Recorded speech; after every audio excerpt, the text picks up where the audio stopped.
those consonant clusters and consonants that are really confusing and you're not sure how to get them right?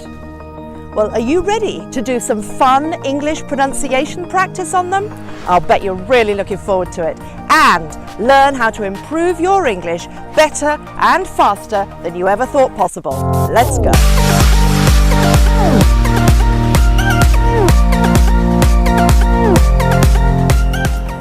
Welcome to my channel, where you will learn English better, and welcome aboard Palm Tree Teaching English Academy. I'm Deirdre Nicholas, and for over 20 years I have helped thousands of English learners improve their English, and now it's your turn. For the very best English language lessons and a new way of learning English that really works, subscribe to my channel by clicking on the red button and the bell so that you don't miss any of my twice-weekly lessons. By the end of this lesson, you will be able to pronounce a consonant cluster that can be really confusing to get right, especially as the consonant cluster I'm going to teach you today has two different sounds. After this lesson, you won't have to worry about getting them wrong ever again.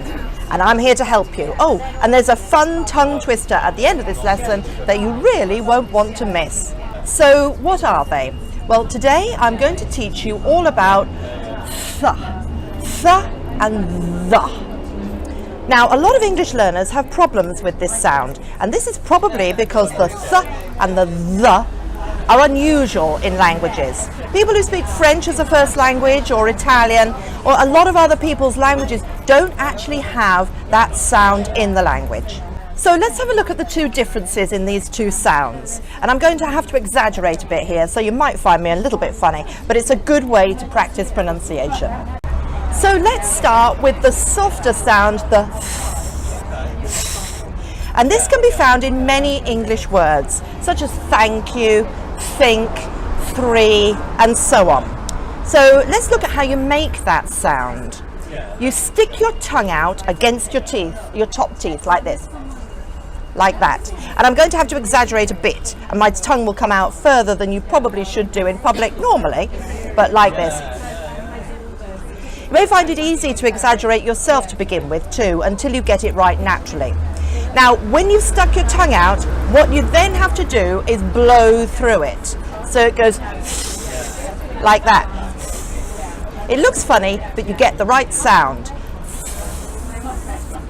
So you can practice with these words: think, thank you, three, thought, things, Thursday, thirsty, theatre, thick, thin, third, 13, thumb, throw, thigh, earth. And also in a lot of numbers you find this sound, and in ordinal numbers. At the beginning, so for example 3, and at the end, such as 4th, 5th, 6th. Now let's look at the other sound. This is a slightly buzzing sound, like a bee, in words like this, there, and so on. You hear the buzzing, vibrating sound? Now, to make this sound, you don't need to stick your tongue out quite as far as with the other sound. Just a little, so it touches your top teeth gently and pushes against them, like that. But the important thing is to bring your vocal cords in with this sound. This is a voiced sound. And make a sound at the same time. So it's... You can actually feel the sound vibrating against your teeth, like a bee. Think of it like a buzzing bee. So this sound, again, is found in many words, such as that, this, there, those, these, father, brother, whether, they, together. So let's start to practice some sentences, starting with the first sound I made, the th sound. I'm very thirsty. Now note I'm exaggerating a bit, but I'm very thirsty. On Thursdays, I go to the theatre. I thought of 3 things.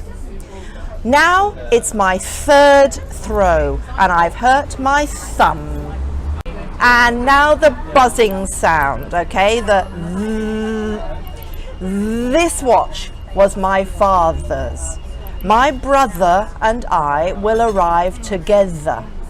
Those apples are sweeter than these. So now, are you ready for my little tongue twister that I promised you at the beginning? It mixes up the two sounds. Ready? I think I'd like to thank you 3 times for this and that. I think I'd like to thank you 3 times for this and that. Now, I've put these words and sentences under the video for you to practice at home. And why don't you try to create sentences from the words that we break down in this way too? So I hope you really like this video. If you have, please write your comments in the section below because I would love to hear from you. Don't forget, I post lessons twice a week on a Tuesday and a Friday, pronunciation and another big one on a Friday. So don't forget to subscribe to my channel so you don't miss any of those lessons. Enjoy learning your English and I'll see you very soon. Bye!